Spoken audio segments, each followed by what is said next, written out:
눈물 젖은 빵. 눈물과 함께 빵을 먹어보지 않은 사람은 인생의 참다운 맛을 보지 못한다라는 괴테의 명언은 제가 겪었던 가난한 시절을 잘 알려주는 것 같습니다.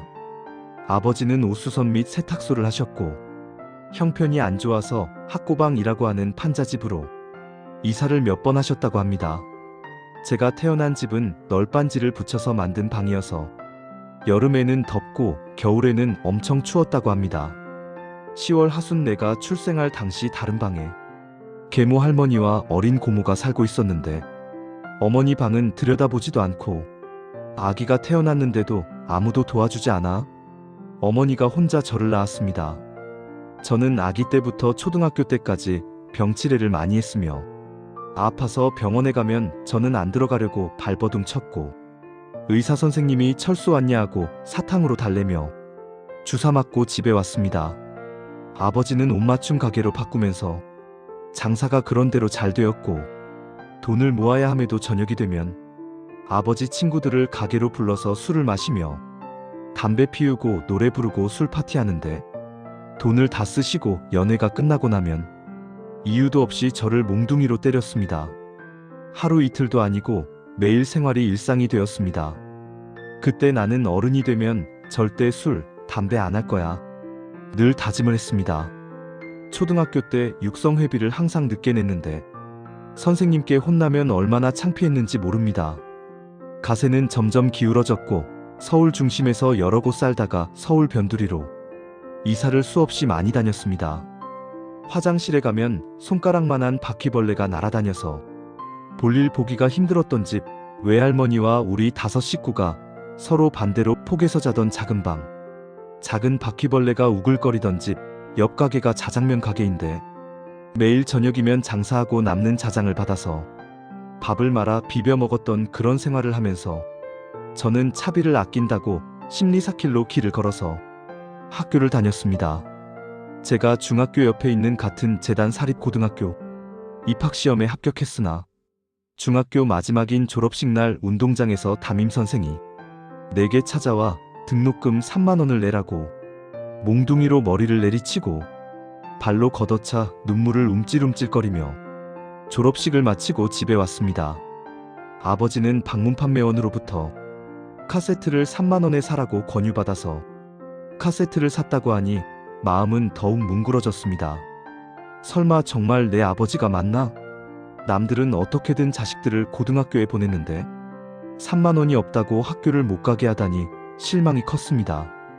그 후 중학교 졸업했던 17세 이후부터 26세까지 철공소 외 수많은 공장을 다녀봤고 책 외판원도 해보고 몇 가지 장사도 했는데 9년 동안 집안의 가장 역할을 도맡아만 했습니다.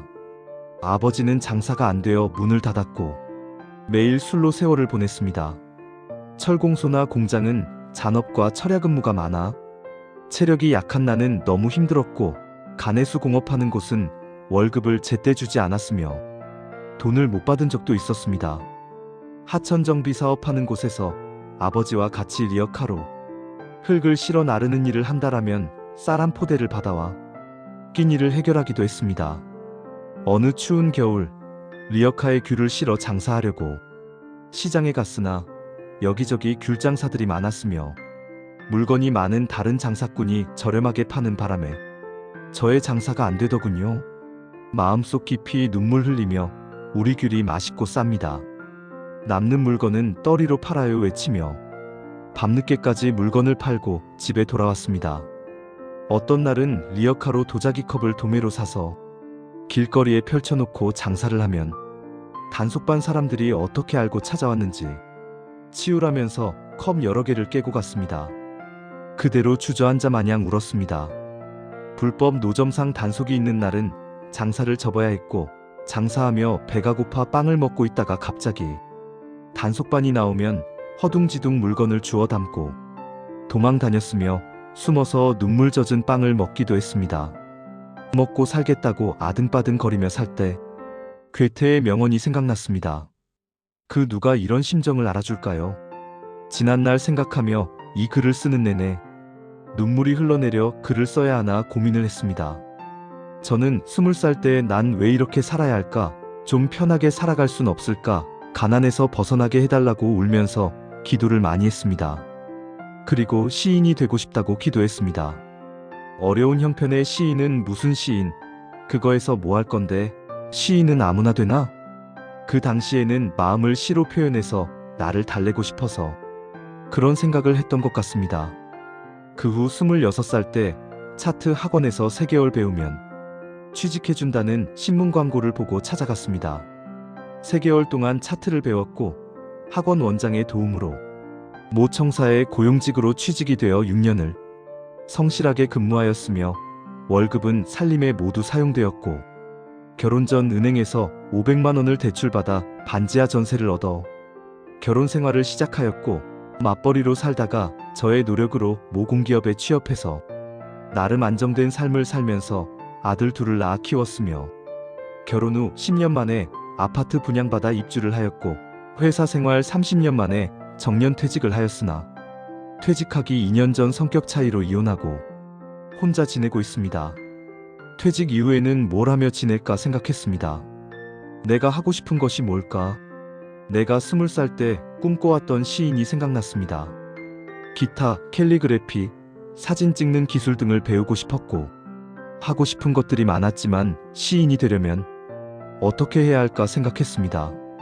우선은 지역 평생학습관에서 캘리그래피를 배워서 자격증을 따고 지역 평생학습관에서 사진 찍는 방법을 배웠고 지금은 사진동호회 활동하고 있습니다. 주로 풍경과 꽃사진을 찍어서 캘리그래피 글씨를 합성하는데 타인의 시를 캘리그래피로 많이 쓰며 활동을 했고 인스타그램에 작품들을 많이 올려 캘리그라퍼들 및 많은 시인들과 친분을 쌓았으며 팔로워가 1,000이 넘었으나 갑자기 아이디를 해킹당해 아쉽게도 작품이 몽땅 사라졌지만 제가 아는 몇 분들만 유대관계 이어가며 시에 대한 감각을 익히는데 캘리그래피, 사진 촬영, 기타 치기 등 많은 도움을 받고 있으며 시상도 잘 떠오르더군요. 그동안 당뇨를 10여 년간 앓아왔는데 재작년 11월부터 혈당 조절이 잘 안 돼요. 큰 병원에 가서 검사하니 췌장암이라고 대학병원으로 가야 한다고 하더군요. 경기도 모 대학병원에 가서 다시 검사하니 2.5기이며 췌장의 절반을 절단해야 한다고 하더군요. 5년 이내에 생존율도 낮다고 하는 말을 들으니 눈물을 많이 나더군요. 우선은 항암 치료를 시작했습니다. 항암 치료하면서 많이 자주 토하고 음식도 먹지 못해 죽만 간신히 먹으며 많이 힘들었습니다. 9개월 동안 항암 치료하면서 긍정적인 생각과 부정적인 생각이 머리에서 서로 싸워서 어떻게 살아야 할까 걱정을 많이 했습니다. 항암 치료 부작용으로 머리카락과 살이 많이 빠졌고 항암 치료가 끝나고 작년 무더운 한여름에 수술을 무사히 마쳤습니다. 수술은 잘 되었다고 안심시켜줬으나 냄새에 예민해졌고 죽을 먹으면 토하고 너무 힘들었습니다. 며칠 후 퇴원한 뒤 동생들이 저를 요양병원에 입원시켰으나 공황장애가 발병해서 퇴원하고 어머니 집에서 생활하다가 추석 끝나고 집으로 내려왔습니다. 계속 항암 치료 받으러 병원을 다녀야 했고 수술로 인해 캘리그래피를 할 수가 없어서 자작 시를 계속 써왔습니다. 친분 있는 시인이 연천에 있는 영문학회 가입을 권하길래 가입을 했고 그곳을 통해 매일 시를 써서 회장의 지도 편달을 받았으며 지난 7월에 시조 부문 신인문학상을 수상받고 등단했습니다. 값지고 기쁜 선물이었으며 45년 만에 꿈이 드디어 이뤄졌습니다. 기쁨도 잠시였습니다. 병원에서 검사해보니 간암 사기라고 알려져서 가슴이 철렁 내려앉았습니다. 현재 항암 치료 중에 있으며 주변에 알아보니 간암 말기이더라도 먹는 것 조심하고 운동을 꾸준히 하면 완치된다고 해서 생각을 바꿨습니다. 나도 희망을 가지고 살아야겠다고 아직 젊은 나이인데 이대로 갈 순 없다고 마음에 다짐을 했습니다. 영문학회 회장이 시집 출판을 권유하셔서 이번 10월에 출판 기념회를 하게 되었습니다. 이제 저의 이름이 세상에 알려지게 되었으니 이젠 죽어도 여한이 없습니다.